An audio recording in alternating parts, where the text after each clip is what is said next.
Mutual fund में mainly दो तरीके से इन्वेस्ट किया जा सकता है। फर्स्ट है एसआईपी और सेकंड है लमसम। लमसम वाले तरीके में रेगुलर रूप से इन्वेस्टमेंट नहीं होता, बल्कि एक मुश्त एक ही बार में इन्वेस्ट करना होता है। हालांकि यदि लमसम का अमाउंट थोड़ा बड़ा हो तो उसे 4 से 5 इंस्टॉलमेंट में भी डिप्लॉय करने के बारे में देखा जा सकता है।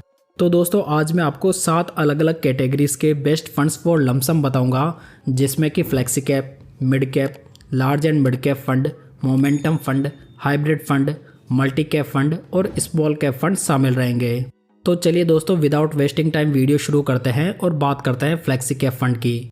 ये कैटेगरी पोर्टफोलियो डाइवर्सिफिकेशन के हिसाब से बहुत ही बढ़िया मानी जाती है, जिसमें कि लार्ज कैप, मिड कैप और स्मॉल कैप तीनों का एक्सपोजर एक ही साथ एक ही फंड में मिल जाता है। इस कैटेगरी में मैंने पराग पारिक फ्लेक्सी कैप फंड और एचडीएफसी फ्लेक्सी कैप फंड को सिलेक्ट किया है। ये दोनों फंड ही फ्लेक्सी कैप कैटेगरी के बढ़िया फंड माने जाते हैं, जिसमें कि पराग पारिक का AUM 1,10,392 करोड़ रुपीज़ है और एचडीएफसी का 79,585 करोड़ रुपीज़ का AUM हो चुका है। यदि इनके डायरेक्ट प्लान का एक्सपेंस रेशियो देखें तो ये पराग पारिक का 0.63% है और एचडीएफसी का 0.72% है। दोस्तों एक्सपेंस रेशियो जो होता है वो म्यूचुअल फंड में इन्वेस्ट करने की कॉस्ट होता है। अगर इन दोनों फंड्स के ट्रेलिंग रिटर्न्स को देखें तो पराग पारिक के लास्ट 10 ईयर्स के रिटर्न्स 18.28% के हैं, जहां पर इसकी पूरी कैटेगरी में फर्स्ट रैंक रही है।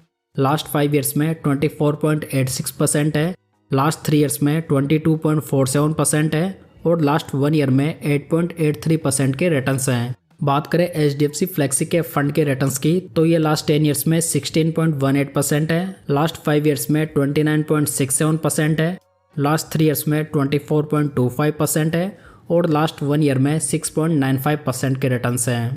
खास बात यह है कि ये दोनों फ्लेक्सी कैप फंड ही स्टेबल स्ट्रेटेजी वाले फंड्स हैं, जहां पर आपको पराग पारिक में यूएस मार्केट की कंपनीज का एक्सपोजर भी मिल जाता है। चलिए अब बात करते हैं मिड कैप फंड की। मिड कैप कैटेगरी में भी हमें बहुत से अच्छे ऑप्शंस देखने को मिल जाते हैं, जहां पर मैंने Motilal Oswal mid cap fund और Invesco India mid cap fund को सिलेक्ट किया है। यहाँ पर मोतीलाल का AUM देखें तो ये 33,053 करोड़ रुपीज़ है और इन्वेस्को का 7,406 करोड़ रुपीज़ का AUM हो चुका है। यानी कि इन दोनों फंड्स का AUM अच्छा खासा है, जिसमें कि आपको कोई भी लिक्विडिटी का इशू नहीं होगा। यदि इन दोनों फंड्स के डायरेक्ट प्लान का एक्सपेंस रेशियो देखें तो ये मोतीलाल का 0.68% है और इन्वेस्को का 0.63% है। अगर हिस्टोरिकल रिटर्न्स को देखें तो मोतीलाल ने लास्ट 10 ईयर्स में 18.40% के, लास्ट 5 ईयर्स में 36.81% के, लास्ट 3 ईयर्स में 30.81% के और लास्ट 1 ईयर में 3.03% के रिटर्न्स बनाकर दिए हैं।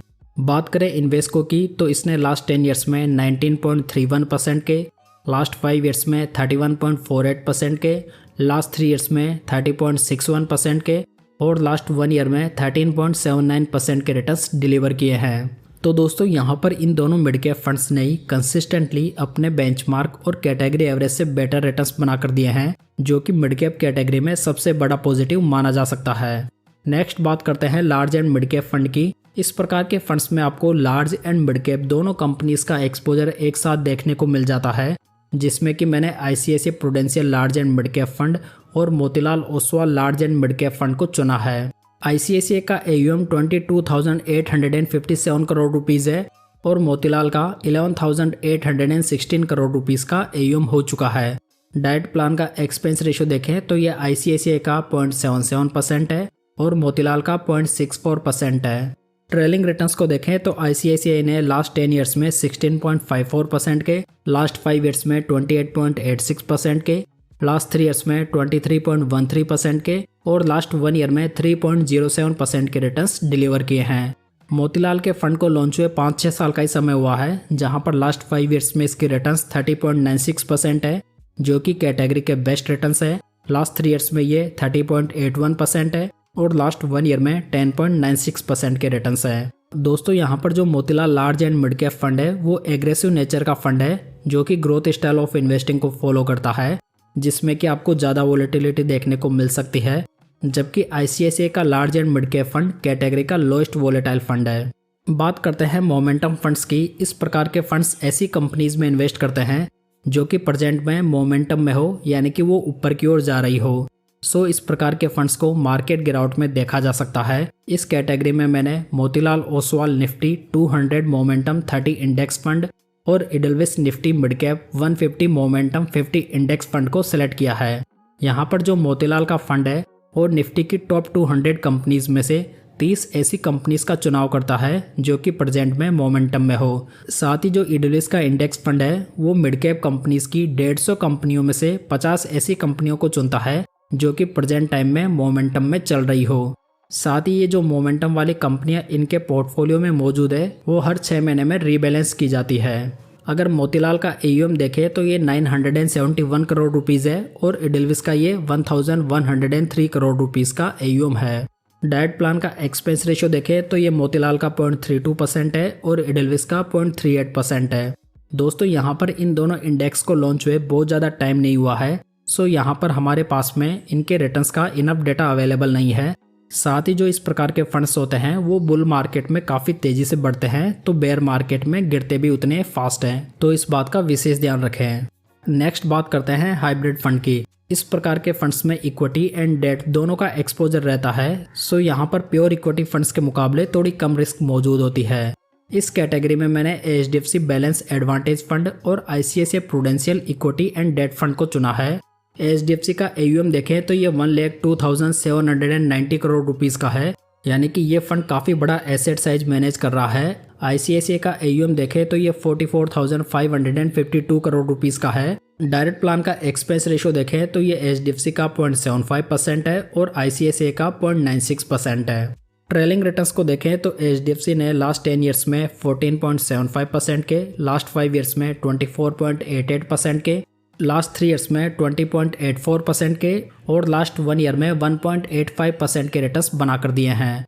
ICICI के रिटर्न्स की बात करें तो लास्ट 10 ईयर्स में ये 16.31% के हैं, लास्ट 5 ईयर्स में 26.22% है, लास्ट 3 ईयर्स में 20.89% है और लास्ट 1 ईयर में 5.70% के हैं। दोस्तों यहाँ पर जो HDFC का फंड है वो लगभग 27% डेट में इन्वेस्टेड है और ICICI का लगभग 21%। सो देखा जाए तो इस प्रकार के फंड्स पोर्टफोलियो डाइवर्सिफिकेशन के लिए बहुत ही बढ़िया माने जा सकते हैं। बात करते हैं मल्टी कैप फंड की। मल्टी कैप फंड्स भी डाइवर्सिफिकेशन के हिसाब से बेहतरीन माने जाते हैं, जिसमें कि आपको सभी कैटेगरीज का एक अच्छा एक्सपोजर देखने को मिल जाता है। इसमें मैंने ICICI Prudential multi cap fund और Nippon India multi cap fund को चुना है, जहां पर ICICI का AUM 15,533 करोड़ रुपीज़ है और निप्पॉन का 45,366 करोड़ रुपीज़ का AUM हो चुका है। डाइट प्लान का एक्सपेंस रेशियो देखें तो ये ICICI का 0.92% है और निप्पॉन का 0.72% है। ट्रेलिंग रिटर्न्स को देखें तो ICICI ने लास्ट 10 ईयर्स में 15.48%, लास्ट 5 ईयर्स में 26.95%, लास्ट 3 ईयर्स में 24.53% और लास्ट 1 ईयर में 4.16% के रिटर्न्स डिलीवर किए हैं।